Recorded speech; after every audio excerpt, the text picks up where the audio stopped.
doctor. And so we had to come up with a new family plan. At that point, I was home with a 6-month-old and a 2-year-old, both boys, and trying to figure out what are we going to do for money. So I asked my mom for a Groupon for real estate classes, and I worked on it every single day for 4 months before I would get to watch TV every evening. It was, you got to do a lesson. And went ahead and took my exam, passed, and went into the Century 21 Judge Fight office I'm still with today, and said, okay, what do I do now? And they really took it from there with mentorship and doing the Brian Buffini program, making sure that I was building a good quality business based on relationships, not just transactions. 6 months in, started having closings, was able to say, okay, husband, you're staying home full time with the kids. I'm going to do this and we're going to make it work, and haven't looked back since. Wow. Awesome. So a lot of stuff in there. I'm going to back it all the way up to like step one, because I think that's probably one of the most important things. And I think you mentioned failure was not an option for you when you got into the business. And that was because of why? That was because I had a family to support. We were mountains of debt with medical school loans. That's what we were living off of, was med school loans, and needing to have a new plan for our family. And that's something that even today I still articulate to my clients, because so many people can get their real estate license and so many people know someone who has one, but really explaining to them that this isn't a side hustle. This isn't spending money. This isn't a part-time job. This is my passion. This is 100% how I support my family. And on, like, in the selling case, I don't get paid until I successfully sell your home and you get paid. And so they understand that you're a priority, or they're a priority to you. Yeah, that's huge, because I think that we talked a little bit before we started, that there's always a balance. You know, if you go in with too big a parachute, you go in with too big of a backup plan, then you are kind of thinking, well, you know, I don't have to survive in this. If something doesn't work out, you're already thinking what the next deal is, what the next job is. And if you go in and, you know, you've got a month to succeed, then you can get in trouble too. So you kind of put yourself in that position by design. Yeah. And even now, even though we've paid off those med school loans, I treat my goals monthly. So I have my overall goals of making Centurion every year, which is $288,000 in adjusted gross close commission this year. So I have my, you know, that's the goal. However, every year that I've set that as the goal, I don't just stop when I hit that goal. I push through it. So last year I finished at $427,000 in AGC and $422,000 the year before. And so setting it and don't leave just that stuff on the table because you don't need it anymore. Just keep pushing through. Yeah. You know, I'm kind of curious. I got 2 questions. The first one, it's more entertainment value. Like, I see how this story is kind of ending very positively, but I'm just wondering how it began when the day he came home and said, look, I put the family in all this debt, and I just want to let you know, I'm not paying it off. I'm done with this medical thing. Like, what was your response to that? So my husband and I were high school sweethearts. We're still married. We're going to be having our 14-year anniversary since we've been together. Awesome. Month. And so really the mindset is that when he started medical school, we're a team. They actually have a spouse support group at the school because it's so hard on families in particular. There's so much of a sacrifice with time, money, stress. The things they put those med school students through is just awful. It's just really awful. So the main thing is that I didn't marry him because he was going to be a doctor, is because I love him. And so that was the main thing, was just at that time, I couldn't imagine me making that kind of sacrifice that he was making. And so I couldn't expect him to do something I wouldn't. But speaking of the mountain of debt, we've also done Dave Ramsey, and so very financially focused. And so back in July, we paid off all of the med school loans, which they were about $150,000, and we paid them off. Well, that's awesome. That's awesome. So it sounds like you're really choosing a quality of life more than chasing, a revenue stream. So that's very evident here. So, as you get your real estate license, I think you mentioned you were new to that market, right? Mm-hmm. Yeah. Okay. We moved to Fort Worth in 2010 for him to start med school.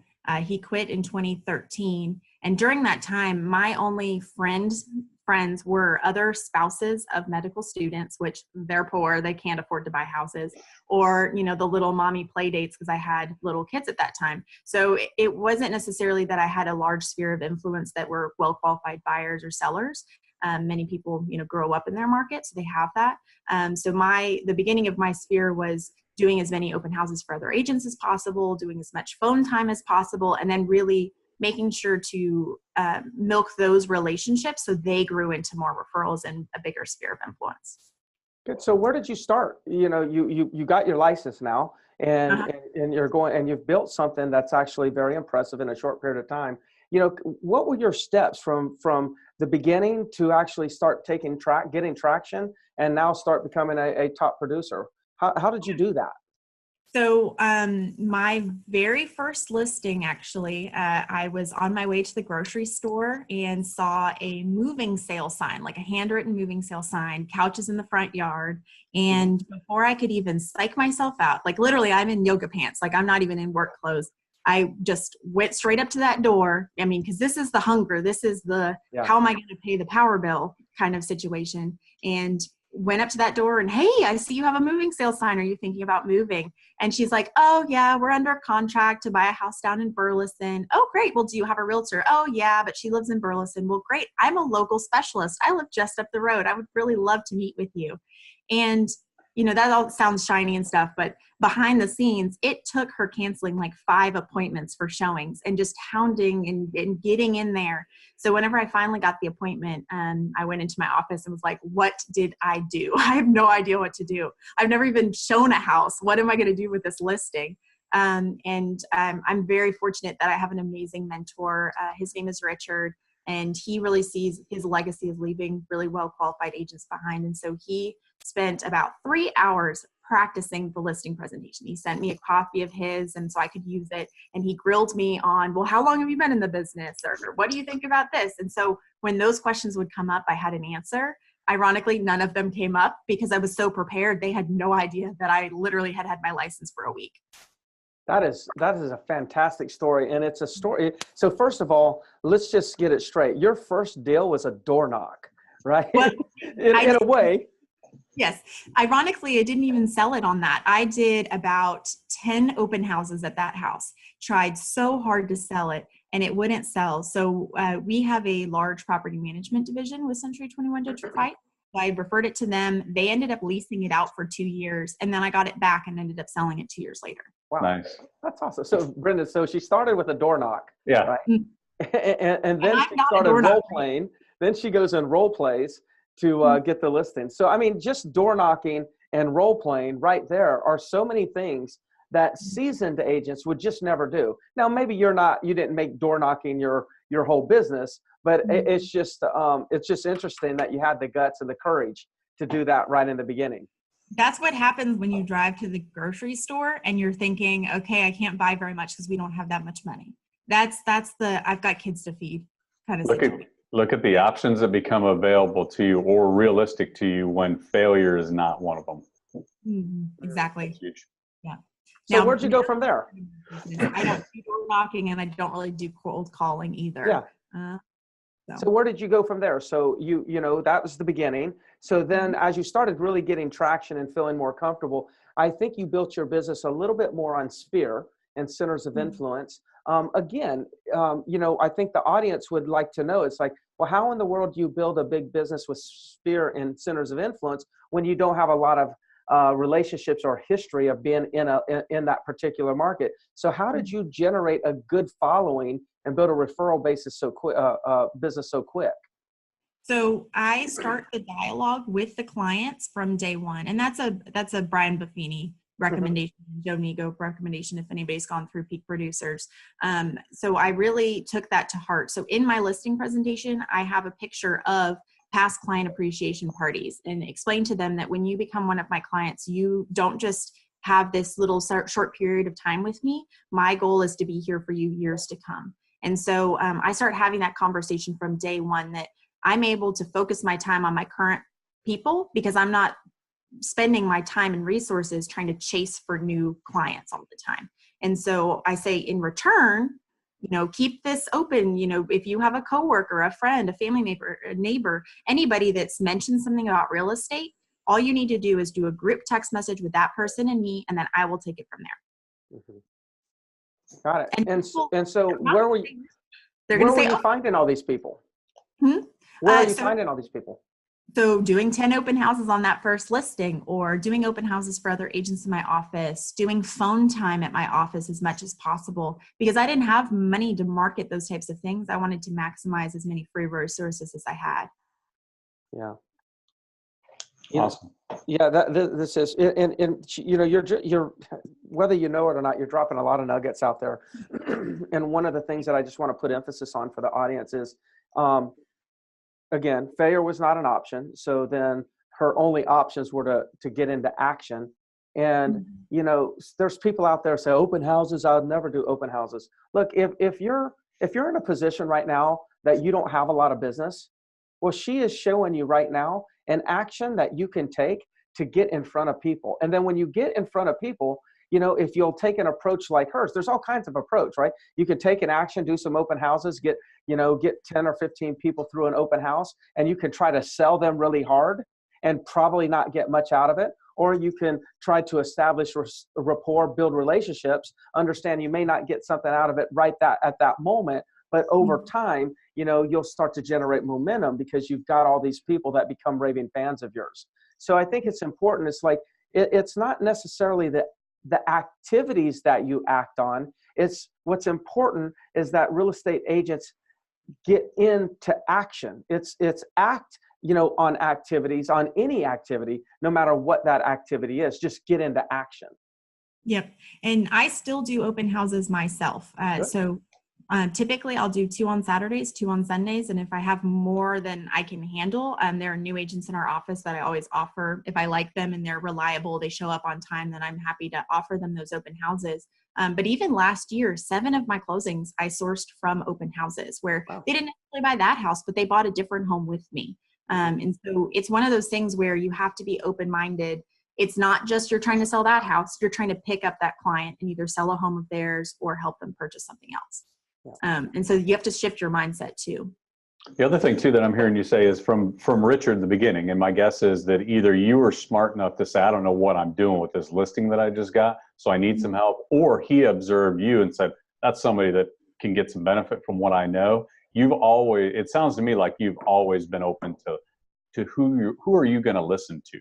So you mentioned you followed Buffini and you follow Richard on your first listing. So I think that's a really important part to point out is in action, but also in action, not just, randomly going out and just trying stuff. You said somebody knows more about this. Let me listen. Who am I going to listen to that can actually help me along the way?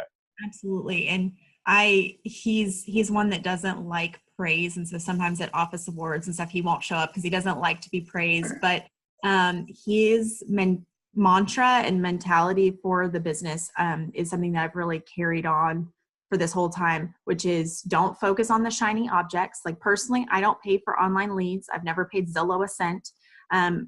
If I am needing business, then I need to be going and previewing homes for current buyers I have. I need to be going and driving around neighborhoods looking for sale by owners. I need to be doing open houses for people. There are lots of these activities, just like you said, that you can do to be focused on the business that don't cost a lot of money. And then also retroactively, whenever you finish your listing presentation, if you get it, sit in your car for just a minute and think through what went on and think about what maybe you could have improved on, what you did well, what you didn't do well. There was a specific, one of my first listing appointments was a husband and wife. I got back to the office and he asked me, we walked through what happened, who asked what. And he said, I noticed that you said a lot of things about what the husband asked you, but what did the wife think? And I was like, oh, well, she just didn't really seem super interested. She was really quiet. And he said, I know you got that listing, but you need to be really mindful, especially as a woman, to give her equal opportunity to talk, ask her questions, because you may have accidentally offended her. And especially since I'm a younger female, I also could potentially be perceived as trying to only talk to the husband. And so he gave me really good perspective that I still carry and still think about. Solid. So what are some of the things, talking about your sphere, because now you're doing, 18 million in production. So I'm assuming that you've got some sort of system for communication. I think you may have mentioned some preferred client parties. Tell us a little bit more about how you service, add value, and just add wow to your sphere, so you can get as many referrals as you're getting. What are some of the strategies that you use? Yes, so I do client appreciation parties. Typically, my summer one is for families, and then my Christmas one is for adults only. When I first started doing them, it was 3.5 years ago. I didn't feel like I had enough people to do one by myself, and so I teamed up with a couple other like-minded agents in my office, and we did it together. So we asked sponsors if they would sponsor a certain amount of money. And we did it as a client appreciation gathering for the 5 of us. And that way we could get more attendance, and it worked pretty well. So this last 1.5 years, my last 3 parties I've done completely by myself. And I leverage my relationships because, I'm a referral person. That's just how I am. I expect my clients to give me referrals. I love giving referrals. If I find someone I like in an industry, I shout their name from the rooftops. And so I asked my referral partners to sponsor. And so my last party, I actually ended up making $200 because I went under budget. And so I don't want this to cost a lot of money. At the Christmas one, we had about 60 people. It was at a local wine kind of bar. And I was able to bring in the food. And it was pretty much just a come and go. And then we had raffle prizes. Over the summer, I had 100 people because it was a family-oriented one. So we had kids. And it was at the local drive-in movie theater, which I personally love to go to. And so on the postcard, it said, when you show up at the gate, you just tell them, I love my realtor, and they'll let you in for free. And that basically put them on my tab.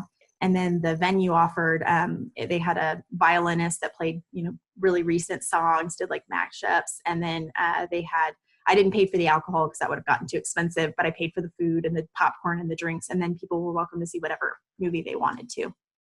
Oh, that's awesome. Yeah. That's awesome. So, Sarah, I know from you told me before, you're a millennial.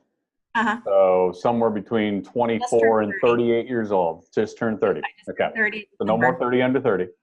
No, so the 30 under 30s, there are people that won in the early 2000s that still tote the 30 under 30. We actually have our conference in a couple weeks in Charleston, and it's a pretty big deal. So there are people in their late 40s that still use 30 under 30 as a big thing for them. Yep. Yeah. Well, and you only added 10 more people, so now I just go for 40 under 40. So, yeah.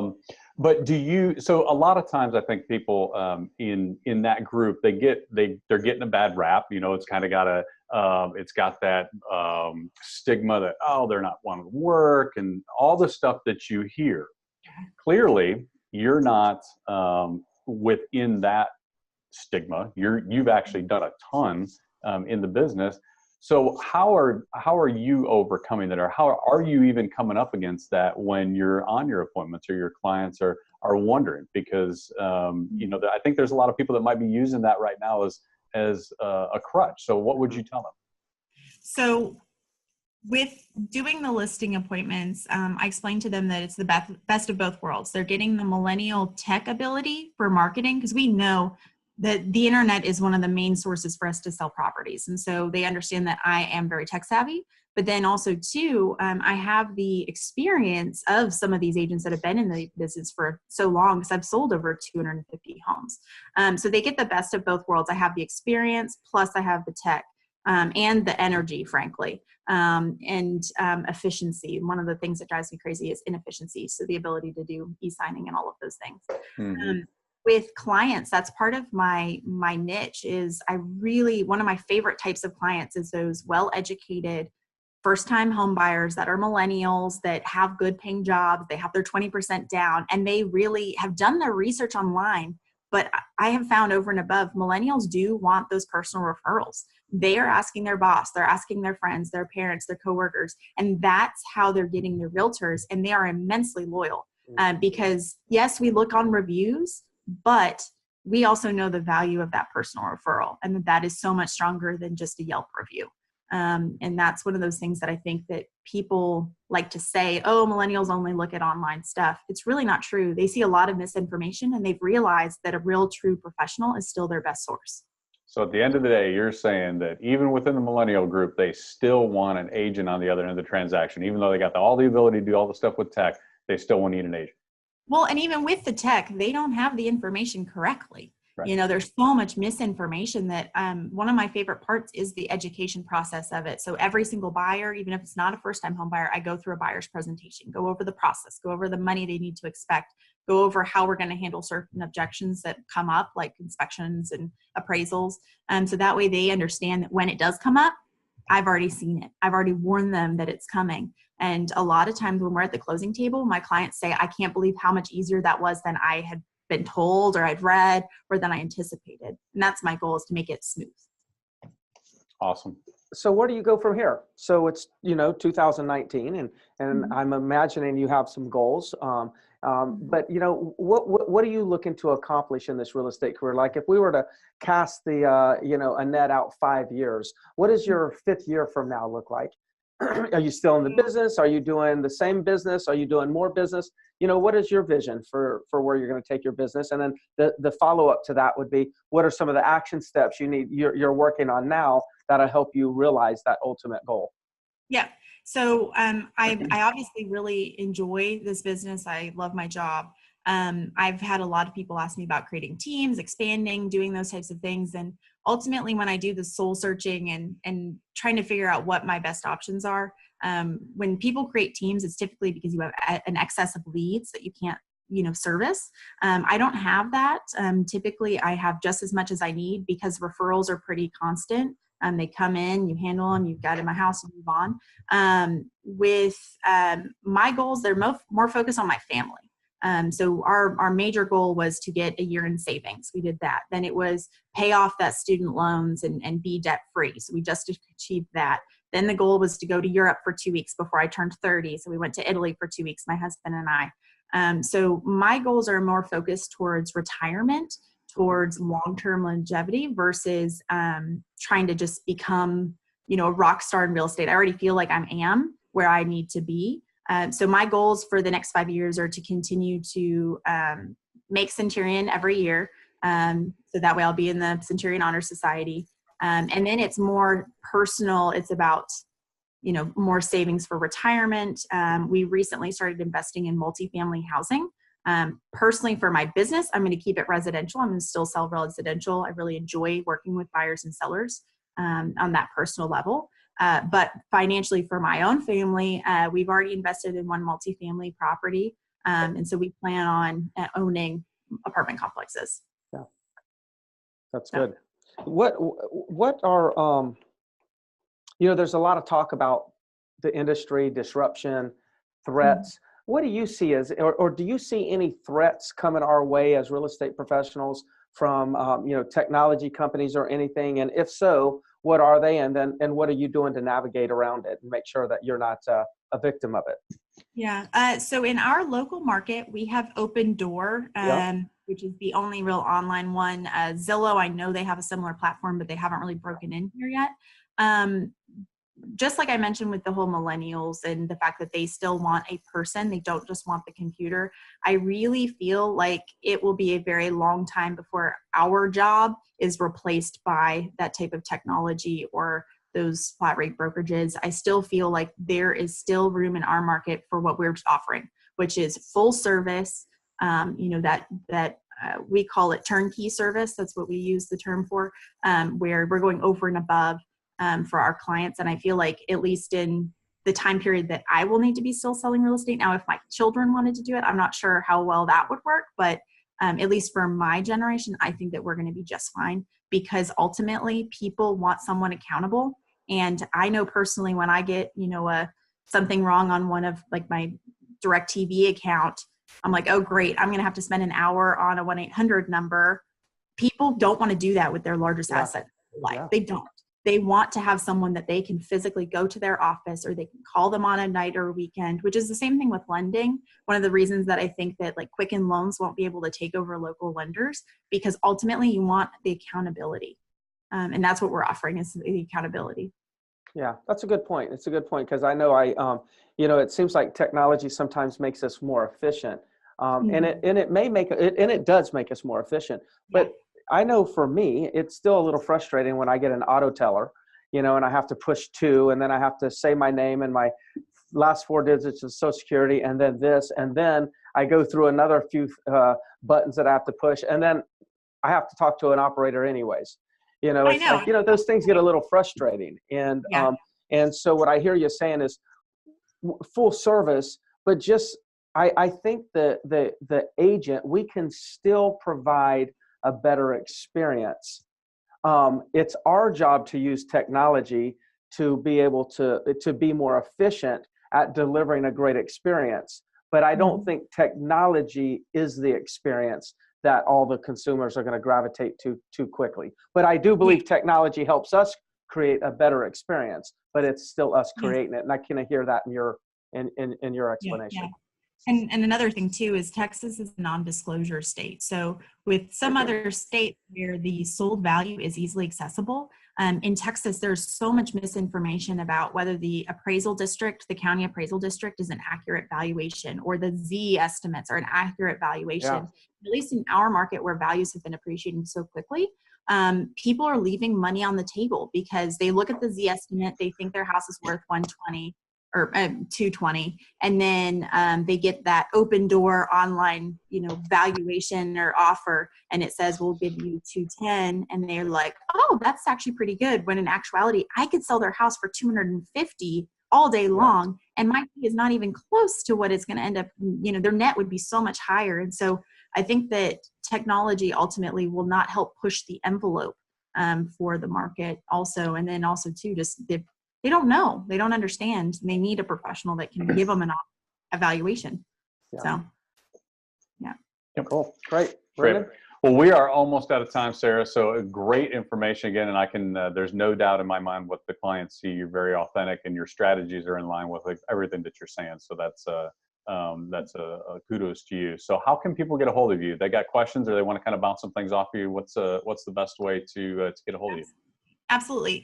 So my cell phone number is 817-675-6006. Preferably text, because like I said, I'm a millennial. If you call me, I will probably look at it and be like, I don't know that number. Maybe I'll call you. And also you can find me obviously on Facebook, that kind of thing. But my website is sarahlyonsrealestate.com, and that is SARAHLYONS. Outstanding. And send your Fort Worth referrals to Sarah. And Greg, what's the best way to get a hold of you? Well, like I say every time, just go to Facebook, type in my name, and hit me up on Facebook Messenger. It's probably the easiest way to reach me and get some sort of response if you have any questions, or I can just give you any advice. I'm more than happy to do that. Yep. Same here. Facebook's a great way for all three of us. So thanks again, Sarah. Great information, and look forward to seeing what you do in the future. Yeah. Absolutely. Thanks for having me. You're welcome. Keep up the good work. Thanks.